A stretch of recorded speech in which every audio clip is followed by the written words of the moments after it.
Hello बच्चों, कैसे सही बच्चे? होप सही बच्चे बहुत मस्त होंगे। तो चलिए हम शुरू करते हैं एग्जेम्पशन समझना जीएसटी के अंदर। और मैं आज आपके साथ एक एंट्री कराने आया हूँ, दैट इज एंट्री नंबर 22। और ये एग्जाम पर्पस के लिए इंपॉर्टेंट है बच्चे। और ये क्या है? Renting of motor vehicle on hire. इसका हेडिंग पढ़ के आपके दिमाग में आ सकता है कि सर ये तो जीटीए जैसा लग रहा है, जैसे कि आपको एक जगह से दूसरी जगह गुड्स लेके जाने। ये वो नहीं है बच्चे। और सर इसमें हम मतलब पैसेंजर ट्रांसपोर्ट सर्विस की गाड़ी जा रही है उस पर हम बैठे, वो भी नहीं है बच्चे। वो पैसेंजर ट्रांसपोर्ट सर्विस अलग था, जिसमें मान लीजिए एक गाड़ी जा रही है उसमें आप बैठ रहे हैं, किराया दे रहे हैं, तो वो हमने अलग से डिस्कस कर लिए। एक गाड़ी जा रही है जिसमें हम गुड्स डाल रहे हैं, वो जीटीए होता है बच्चे, वो ये बात नहीं है। रेंटिंग ऑफ मोटर व्हीकल का मतलब कि आप मेरी शॉप पर आए, मैंने आपको मोटर व्हीकल किराए पर दे दी। अब आपको उसमें गुड्स डालने हैं जो आपके जहां ले जाना है, आपकी मर्जी बच्चे। यानी कि usage of motor vehicle is as per the convenience of recipient. मतलब मैं आपको 5 दिन, 4 दिन, 2 दिन के किराए पर मोटर व्हीकल दे रहा हूं, महीना, साल भर भी मैं आपको किराए पर दे रहा हूं बच्चे। ठीक है जी। तो आइए, इसमें क्या सर एग्जेम्पशन है? हाँ बेटे हाँ। एक छोटा सा आइडिया देता हूँ। जैसे सपोज करो कि मैं स्टेट गवर्नमेंट हूँ और मुझे 100 बसेस चाहिए, पर मेरे पास इतना पैसा नहीं है। तो क्या होता है, एक प्राइवेट प्लेयर होता है, कहता है मैं 100 बसेस खरीद लेता हूँ और मैं आपको किराए पे दे दूंगा, और आप उसको पूरे दिल्ली में घुमाओ अपना मजे में। ठीक है, तो गवर्नमेंट कह रही है, "अरे ये तो बढ़िया बात है कि हमारा पैसा भी नहीं लगा, सिर्फ हमें किराया देना होगा, और अगर वो ठीक अमाउंट है तो खरीदने की क्या जरूरत है।" तो फर्स्ट एग्जांपल लेते हैं। मान लीजिए एक सप्लायर है और वो मोटर व्हीकल दे रहा है on hire more than 12 passengers. और किसको दे रहा है? State transport undertaking, undertaking providing road transport service, चाहे वो दिल्ली में चला है, चाहे वो रोडवेज की बसेज हो। स्टेट ट्रांसपोर्ट अंडरटेकिंग, बसेस नहीं थी, उसने किराए से ली सप्लायर से। ठीक है, मोटर वहाँ, और जिसका कैपेसिटी कितना होना चाहिए? मोर देन 12 पैसेंजर। तो ये क्या हो जाता है बच्चे? एग्जेम्प्ट।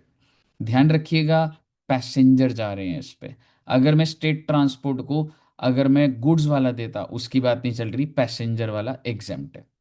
दूसरा देखते हैं, आजकल आप देख रहे हो ईवी का बड़ा जमाना चल रहा है। हाँ बेटे, ईवी पे क्या है? अगर motor vehicle, electronic operative vehicle जो carry more than 12 passenger, local authority, MCD, NDMC, इनको भी किराए पे दें, तो वो भी क्या हो जाएगा बच्चे? एग्जेम्प्ट हो जाएगा। बहुत अच्छी बात है सर।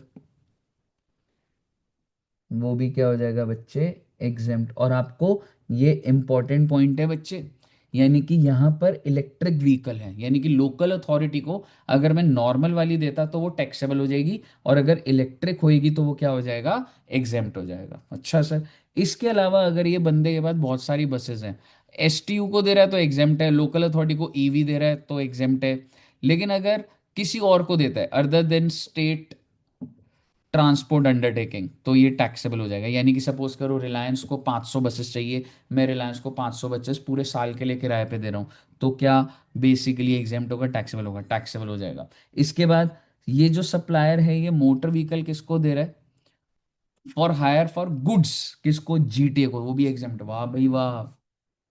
मैं जीटीए आपको सामान इधर से उधर ले जाना है, बताइए, मैं भेजूंगा। लेकिन मैं जो ट्रक ले रहा हूँ वो किसी से किराए पे ले रहा हूँ, तो वो बंदा जो मुझे ट्रक दे रहा है, ठीक है, क्या उस पे जीएसटी लगाएगा? वो मुझे किराए पे, जीटीए को किराए पे दे रहा है, तो वो एग्जेम्प्ट है। ठीक है।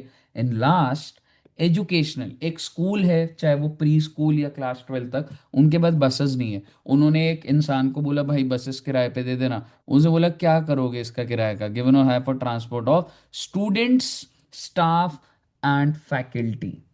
अच्छा जी, स्टूडेंट्स, स्टाफ एंड फैकल्टी। अगर आप इसके, जैसे सपोज करो एक स्कूल है एनजीएफएस, और एनजीएफएस में मान लो मेरे पास कुछ बसेस है और मैंने किराए पे दे दी। और वो किस लिए दी? तो किसको दी? पहले तो एजुकेशन इंस्टीट्यूट को रेंटिंग। किस लिए दी? गुड्स के लिए दी? नहीं बच्चे, for transportation of student staff. अगर मैं एजुकेशन को गुड्स के लिए देता तो टैक्सेबल हो जाता, पैसेंजर्स के लिए देता तो टैक्सेबल, स्टूडेंट स्टाफ फैकल्टी के लिए दूंगा तो क्या हो जाएगा? Exempt, exempt, exempt. तो आई होप आपको ये सर्विस बहुत अच्छे से समझ आई होगी। अगर आपको ये सर्विस समझ आई है अच्छे से, तो लाइक कर दीजिएगा एंड कमेंट करके बताइए कैसा लगा। Thank you very much.